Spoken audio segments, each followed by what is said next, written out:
Mark, the burning issue of the day is yung Carina, no? Typhoon Carina. Kami ay nandito sa ating mga kababayan. Gusto naming sabihin na, what's the right term? We are sympathizing and tayo po ay doon po sa mga nasalanta, yung mga naapektuhan po nitong bagyong Carina. Huwag ko kayo mag-alala, meron pong mga ayuda, meron pong tulong na darating po sa inyo. Yes. Nakikiisa kami sa inyo at ang buong bansa at ang buong gobyerno ay kasama ninyo dito. What is this in the photo right now? In the video that is from the Office of the Vice President. Am I correct ba? Yes, this is from the Office of the Vice President na nagbibigay ng ayuda. Because Mark, no, baka lingid sa kaalaman ng ating mga kababayan, as soon as the Vice President sat in office, kakaiba siya kasi agad-agad she hit the ground running. Number one, she established satellite offices all over the country na merong disaster, na nasasagot sa mga disaster relief at saka yung mga special na mga sakuna, like for instance pag kailangan mo ng panglibing, pag may sakit ka, no, so tinutugunan ito ng Office of the Vice President natin, no, and we want to talk about this because it's an all hands on deck situation right now, no, all over the country. Maraming nasalanta sa ating mga kapatid na Pilipino. Okay, Mark, yeah. I'm going to read the statement. I think, contrary to what is being portrayed now in media, ang Office of the Vice President po, gaya nga na sinabi ni Lorraine, handa na po bago pa man pumasok si Carina sa ating area of responsibility. And I think, Lorraine, kasama na yung na training ni Vice President from his dad, Yeah. Because in the previous administration, nakita naman natin how government was able to address itong mga issues like itong mga calamities. And ako, nakita ko personally, di ba? I mean, na-experience natin personally how during the Duterte administration, nakita natin na yung preparedness, yung anticipation, yung ganitong... Kasi alam naman natin ang Pilipinas typhoon prone. Yeah. Na alam naman natin po na... Pacific Ring of Fire tayo. Papasukin tayo ng bagyo. In 1 year, mahina po siguro ang 5-10 bagyo na papasok sa atin. And alam ng Duterte administration yon. So, inano na yan yung Pangulong Duterte noon na in-inculcate na yan sa mindset. Mark, one of the priorities of the former president that we were hoping, no, because he promised it, that the president, Bongbong Marcos, the one who won, would continue it. No? Kasi that was one of the most, it was a sparkling accomplishment, no, in disaster relief and management. No? Yes, yung disaster management. And so, kaya nga yung OBP, nakita naman natin, and even though ang OBP hindi rin yan mahilig sa, alam mo na, hindi yan mahilig sa press release, hindi yan yung tipong naghahanda just because para pampaprop up ng image ng ating Vice President, no? Hindi yan, makita nyo nga, tingnan nyo, OBP ang nakalagay, hindi Vice President Duterte or Vice President Sara, di ba? So, dyan pa lang makikita po natin na ang OBP po natin ay nakahanda po even before itong si Carina ay tumama. And of course, may mga issue ngayon na dahil umalis siya, nagpunta siya ng Germany. But again, yung mga binabato na issue na yan, I think mas masasagot yan nung ganitong klaseng imagery that the office itself ready naman po. At yan nga, ngayon pa lang, nakikita na natin na ready na yan at pwede nang at any given time na bigyan na yan ng clearance ng government, ng Office of Civil Defense, na pwede nang i-deploy o pwede nang mag-conduct ng kanyang relief efforts. Marami siya, it is all over the country at lalo-lalo na sa NCR, no, hanggang sa, if I'm not mistaken, kahit sa Lanao ba ito, no, they sent us photos, no, sa Lanao, yes, in Balabagan, sa Lanao del Sur, nandyan yan. Nandyan ang Vice President ng Office of the Vice President. Nandito rin sila sa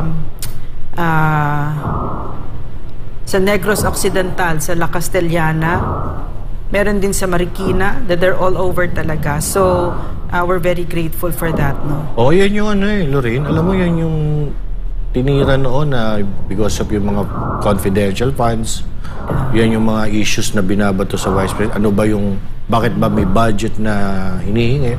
But as we can see, alam ng Vice President na kailangan itong mga to, and at the very least, di ba, yun ang kanyang gagawin as a public servant, that kailangan talaga ilabas ang public service to the people talaga. Yung madaling makukuha ng taong bayan, yung kinakailangan na tulong.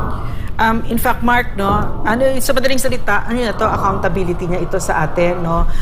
Binigyan nila ako ng report, very very detailed siya kung ilan yung, for instance, no, for the summary of release operations conducted by the disaster operations in Luzon by the satellite offices in Visayas during the second quarter.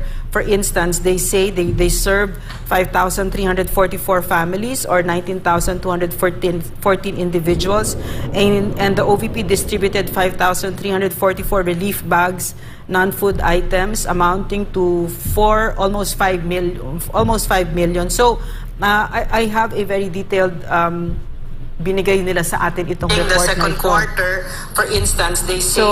So meaning, no, that ito talaga dapat ang sagutin ng isang lingkod bayan sa atin, no. Ayaw natin, hindi tayo namomolitika at a time of crisis like this, but this is a good opportunity, this is a great opportunity to show to the Filipino people kung ano yung hinihingi natin sa ating mga lingkod bayan, na ayaw natin na nagpapabida pero nagbibigay ng magandang at mahalagang report na malinaw kung ano ang ginagawa nila. And the sitting Vice President right now is the first Vice President that has done this, no? Yung paglagay ng satellite offices na merong sasagot sa mga relief operations at saka sa mga kababayan natin na nangangailangan. And I've experienced it kasi I would really, binabato ko talaga yung humihingi ng tulong, and if there's one thing that I can say about the Vice President, very responsive. No? Yes.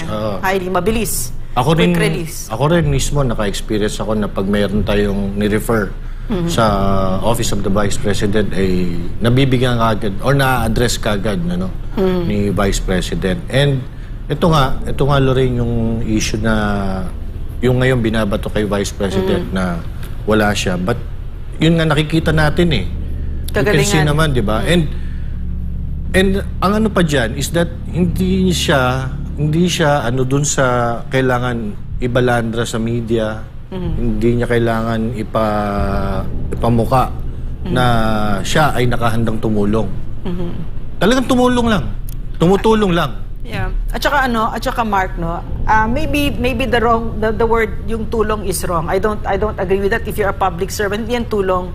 Obligasyon mo yan sa taong bayan, no. So at yung maganda dito sa kanya, kahit wala siya dito, meron na siyang sistema na she put into place that moves, no, that is very effective even when kahit na umalis na siya. So yun yung kagandahan dito, in place na siya, hindi on the day of the yung panahon ng sakuna doon ka lang magbibigay ng orders. Hindi, it's rolling already. So we're saying all of this because as we know, the Vice President is a target, no.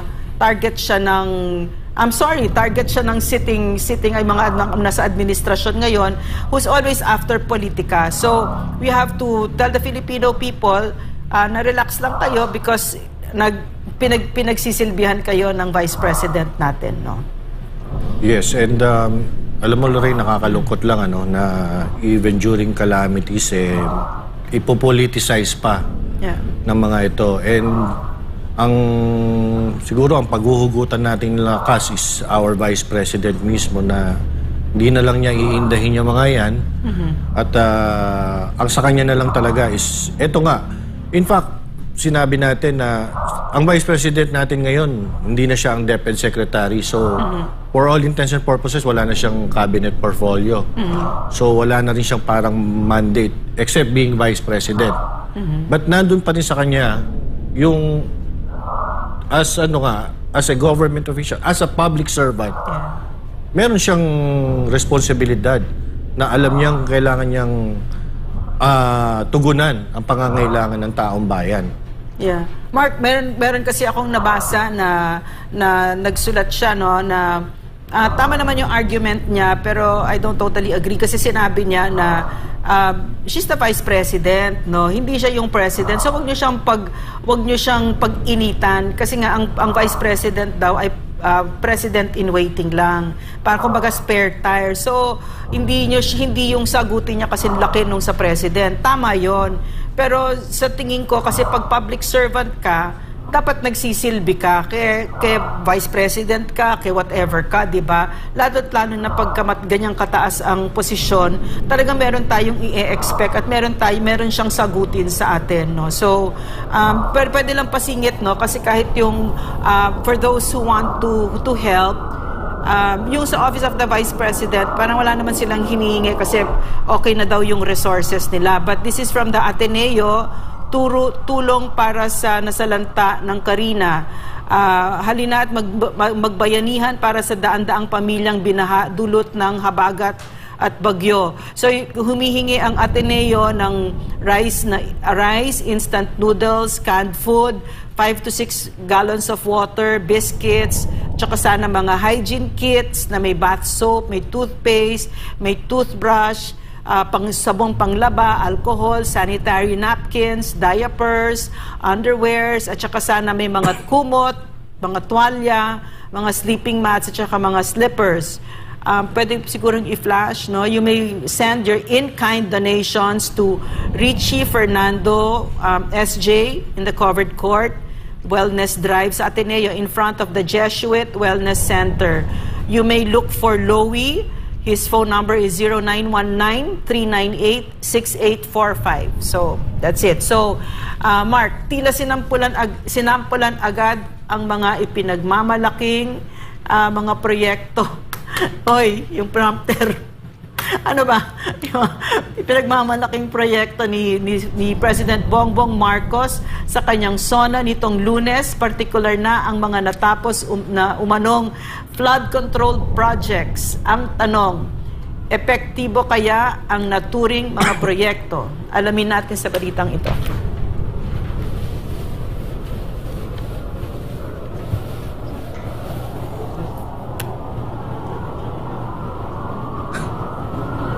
Okay, so may technical difficulties.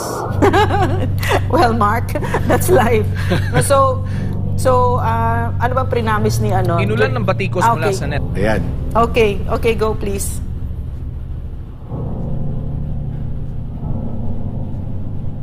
Sa pagpihit ng panahon, ang hagupit ng La Nina at mga matinding pagkain naman ang ating binabantayan at pinaghahandaan. Mahigit 5,500 flood control project ang natapos na at marami pang iba ang kasalukuyang ginagawa sa buong bansa.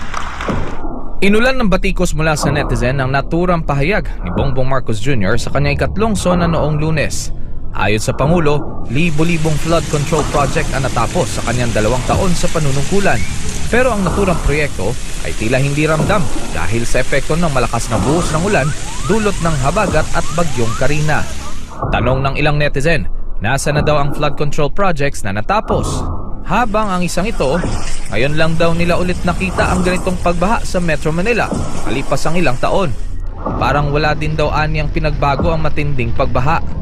Miyerkules ng umaga, bumungad sa maraming residente sa Metro Manila at karatig probinsya ang mataas na tubig baha dahil sa walang humpay na pag-ulan. Karamihan naman sa mga apektadong residente natakot na maulit ang nangyari noong 2009 kung saan maraming lugar sa Metro Manila ang nalubog sa baha dahil sa bagyong Ondoy. Yan. Ang hirap ng kasing puro salita, no? Tsaka again, ano, parang that SONA, no? Did you watch it, Mark? Well, I watched it and in fairness, impressive in terms of rhetoric, in terms of oratory. Yeah. But then, malas lang eh. Kasi after ng SONA, eto, pumasok si Karina and it actually, Mother Nature actually debunked yung mga assertions sa SONA. Like, classic example, yung flood control projects na sinasabi, na 5,500 daw ang nakompleto. So, with what happened now in NCR, with the aftermath of Karina, so parang lumalabas yung 5,500 na yon. Mukhang wala yata ni isa sa Metro Manila. You know what, Mark, no? I cannot help it, no? I cannot help but think again about the allegations against this president of his drug addiction. Because when I was watching that SONA, it was so full of lies. Puro kasinungalingan. Nambubudol na naman itong budol na ito. No, I mean, he's done it. He did it 2 years ago to us and we believed him. So we would be fools if we believed everything that he said there. No? Ano yung sinasabi na fool me once, shame on you. Fool me twice, shame on me. Diba? So, here we go again, no? Because in my mind, no, as a doctor and someone as a family member who's had family members na nalulung sa droga, I know what a drug addict is. A drug addict is a liar, first of all. Over and over and over and over and over again, sinungaling ang drug addict. So dito tayo talaga babagsak parate itong nakita nating video na yan na nagsusnort ng cocaine, no? Apparently it looked like Bongbong Marcos and it was authenticated on 2 levels, no? And he doesn't want to get a drug test. So, something like this, no? You're watching a president like that. Beautiful words again. Beautiful words. As if it were true. Except that now, 2 years later, the Filipino people, alam na natin kung sino itong taong to at ano yung kalidad niya at ano yung character niya. And now, how does that translate, no?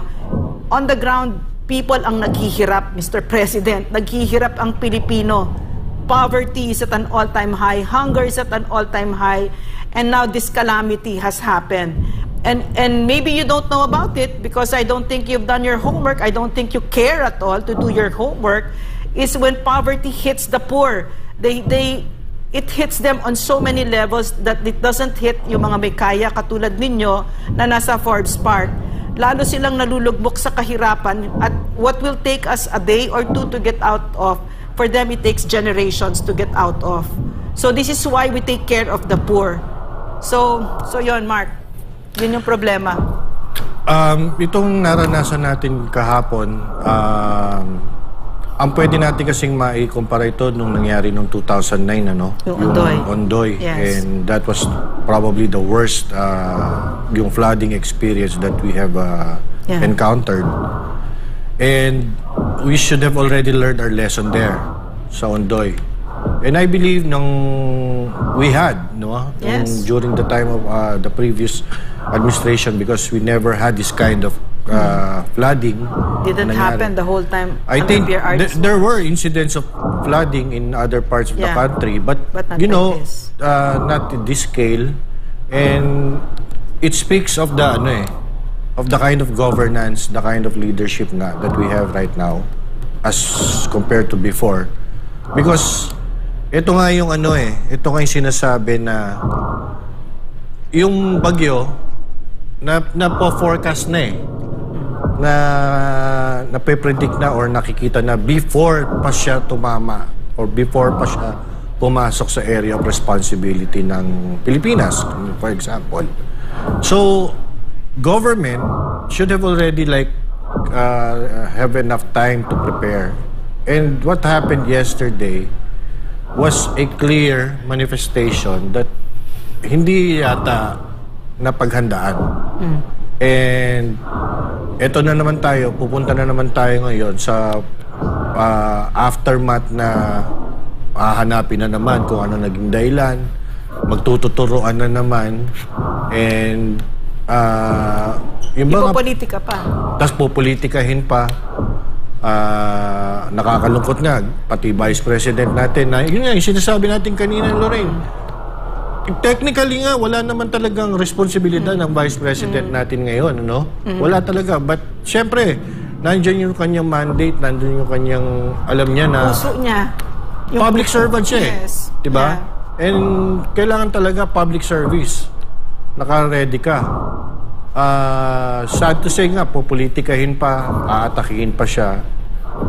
Pero ang lumalabas nga, siya pa yung may talagang preparation. Yeah. Siya yung talagang nakahanda sa mga ganito. Alam mo Mark, no, natutunan ko kasi kay President Duterte, no, na kapag ka ikaw ay politiko, dapat mahal mong mahihirap, no? Kasi nga ang mahihirap, meron lang sila gobyerno. Lalong-lalo na nakikita mo yan kapag ka may ganitong disaster, no? Kasi kunyari sa amin, no, nangyari yung Ondoy sa amin. After a day, we were okay. No? Yeah. People came and they cleaned it up and we were okay. Okay na. No more, nothing anymore. But it's not like that sa mahihirap. Sa mahihirap, Mr. President, no, yung paglinis ng bahay nila, paano nila gagawin yon? Yung mga materials ng bahay nila, light materials yan. So yan, kailangan na naman nilang gobyerno dyan. Nagugutom sila, no? Kailangan tulungan sila ng gobyerno. Mga damit nila, basa, etc. Kailangan sila ng gobyerno. May mga nagkasakit pa dyan, kailangan sila ng gobyerno. May namatay dyan, kailangan sila ng gobyerno. Kailangan nila ang gobyerno. So pagkawala ang gobyerno, ang ginagawa mo sa mahihirap, mas lalo silang nalulugmok sa kahirapan. So uutang sila. Nauutang sila, maghahanap sila or magkakasakit, saan nila babayaran, di ba? So yan, mas lalo silang tumatagal sa kahirapan. Imbes na pag tinulungan agad sila ng gobyerno, the next day magtatrabaho na sila, meron na, tuloy na yung buhay nila. Not only that, yung mga nasa at the borderline of poverty, they slide into poverty. So government creates poverty, Mr. President, when all it does is gives us beautiful words and doesn't give us real public service. Yun yung problema namin sa'yo. Puro kasalita. Yan nga. At sana nga po, no, mga kababayan, marami sa atin ngayon ang apektado nitong bagyong Karina. At dito po sa National Capital Region, marami po tayo nakikita ngayon sa social media na kailangan po ng tulong, kailangan po nilang mapuntahan doon sa lugar na binaha sila. May mga na-stranded po, meron po mga hindi makalabas ng bahay, meron po mga kailangan po na masaklolohan ngayon. And sana nga po, maramdaman po ng ating mga kababayan, mga biktima ngayon, yung mga apektado po ngayon, na sana po maramdaman ang galaw ng gobyerno. Sana po makita ng ating mga kababayan ngayon na meron po talagang gobyerno na tumutugon o sasagot doon sa kanilang mga pangangailangan ngayon. Pero Mark, no, natutunan ko din na bilang mamamayan, magtutulungan tayo. Yes. So, hindi lang lahat sa gobyerno. Pero syempre, napakalaking parte ng pinupunaan ng gobyerno. But we should help each other. Alam mo na yan ang isang yan yung isang parang naging aral sa akin and na inculcate ko rin sa akin sarili. Yung volunteerism nga. Yes. During the time of President Rodrigo Roa Duterte, na ko sa akin yung bilang Pilipino na hindi ako naman kailangan umasa sa gobyerno lang. Na tayo mismo mga Pilipino, gumawa tayo ng parte natin.